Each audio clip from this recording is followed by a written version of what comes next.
Ya, ini dia smartwatch terbaru dari Infinix Xwatch N4 Pro. Namanya panjang bener ya. Harga untuk smartwatch dari Infinix ini di harga 600 ribuan ya. Pastinya ini di bawah 1 juta. Dia ada dua pilihan warna, yang warna hitam dan coklat. Untuk Infinix sendiri, smartwatch-nya sudah bergaransi 12 bulan ya, atau 1 tahun garansi resmi. Biasanya rata-rata smartwatch zaman now itu ya kurang lebih UI-nya mirip-mirip di harga yang sama ya, kalau di bawah harga 1 jutaan. Jadi penasaran aja karena dia brand dari Infinix. Di dalam paket pembelian kita dikasih 2 pasang strap loh ini, mantep banget. Yang satu ini model magnet ya, dan terlihat magnetnya ini lumayan cukup kuat, ada 2 warna ya. Kemudian yang 2 ini model rubber, tetapi yang satu ini rubbernya dia model leather gitu guys. Sebenarnya bukannya leather bener-bener letter ya, tapi dia hanya desainnya aja. Waktu pertama kali saya aktifkan, smartwatch ini terlihat keren dan menonjol di bagian displaynya nih. Untuk displaynya sendiri dia sudah memakai panel AMOLED dengan layar yang cukup besar, dengan resolusi 466 kali 466 pixel.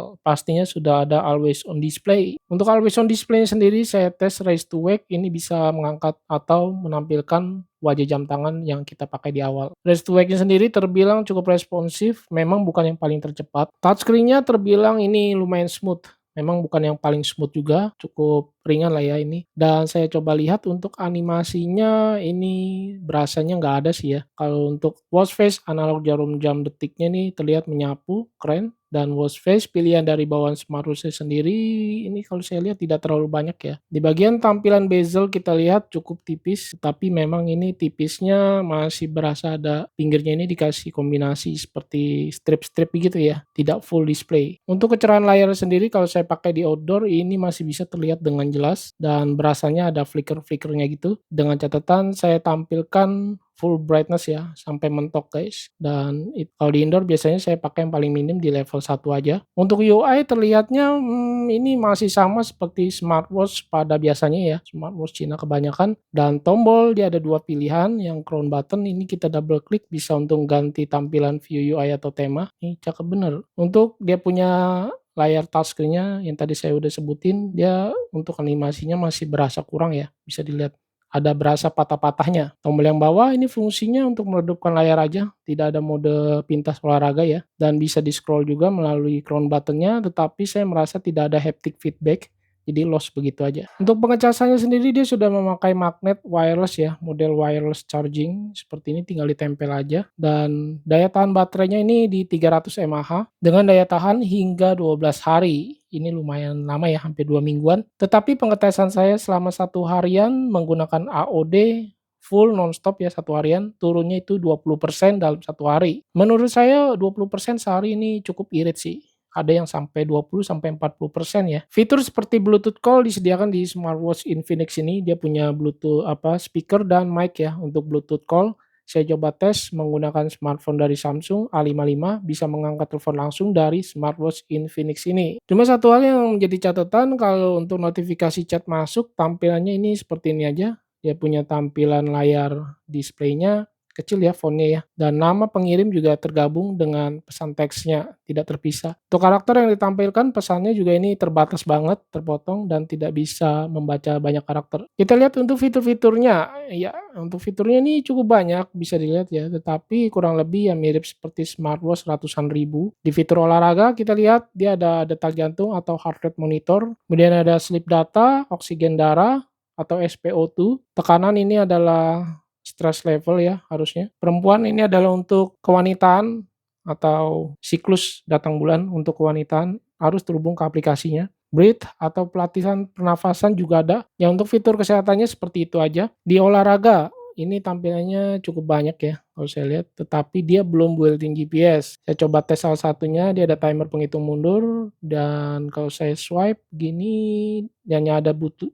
ada Bluetooth music, di sini ada pengaturan volume, dan kalau saya slide begini karena dia tidak ada GPS, built-in GPS, jadi tidak ada root back ya pastinya. Untuk fitur-fitur lain seperti stopwatch, dia ada timer, alarm, pengaturan waktu, kita lihat ya ini untuk setting manual ya, waktu dan tanggal. Untuk find phone, cari telepon, kita tes. Oke, ini bisa. Kemudian juga ada kalkulator, kalender.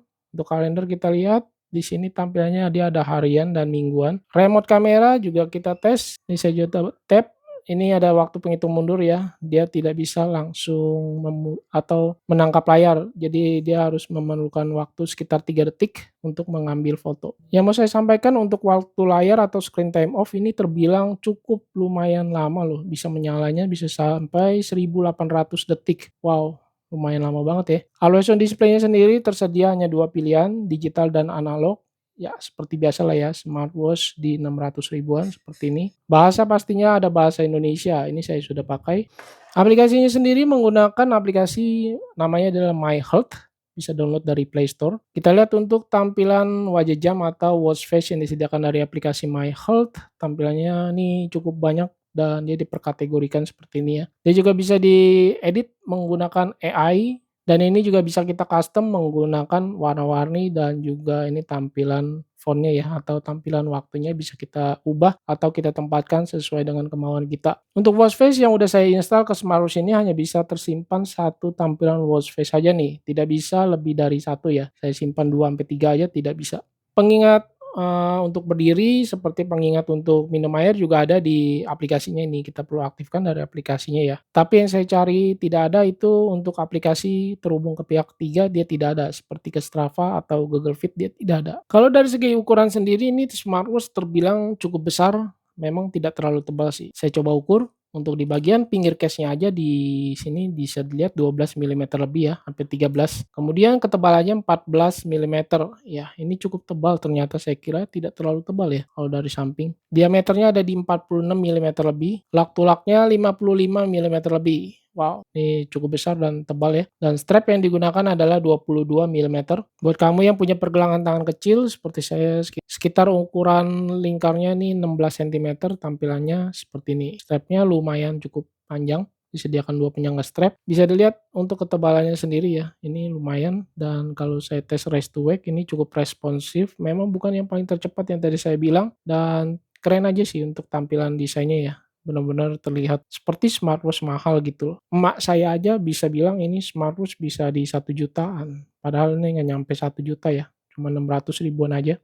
Ya, kekurangan dari smartwatch yang satu ini, Infinix X-Watch N4 Pro, smartwatch ini pastinya belum built-in GPS, jadi buat kamu teman-teman yang pengen punya smartwatch GPS, bisa pilih smartwatch yang tipe lainnya ya. Misalnya seperti si Supercala Onyx kemarin itu cukup keren dan bagus, layar AMOLED dan juga sudah GPS, harga juga di bawah 1 juta.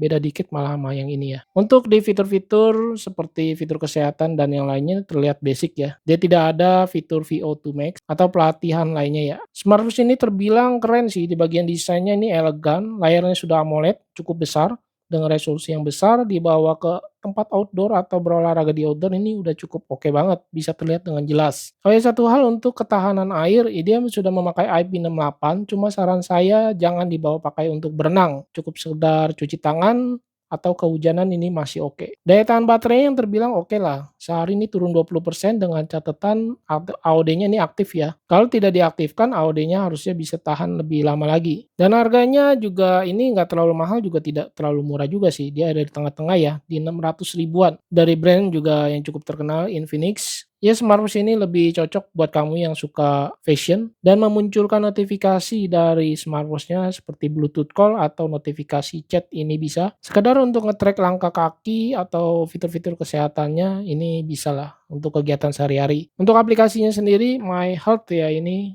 aplikasi dari Infinix. Menurut saya ini saya kurang suka sih ya. Dia ketika pairing ke aplikasi atau ke smartwatch-nya tanpa verifikasi kode sandi, jadi langsung terhubung gitu. Kemudian dia punya tampilan juga terlihat seperti smartwatch di harganya yang mirip-mirip ya. Dan terakhir saya mau coba tes menggunakan alat Diamond Selector untuk ketebalan dari dia punya display layarnya ya. Biasa layar smartwatch sudah menggunakan safir, biasanya ketahuan di bagian indikator lampunya seperti ini ya. Dan kalau dia tidak menggunakan safir atau menggunakan layar dari glass aja, dia tidak ada koneksi apa-apa nih, cuma segitu doang tuh.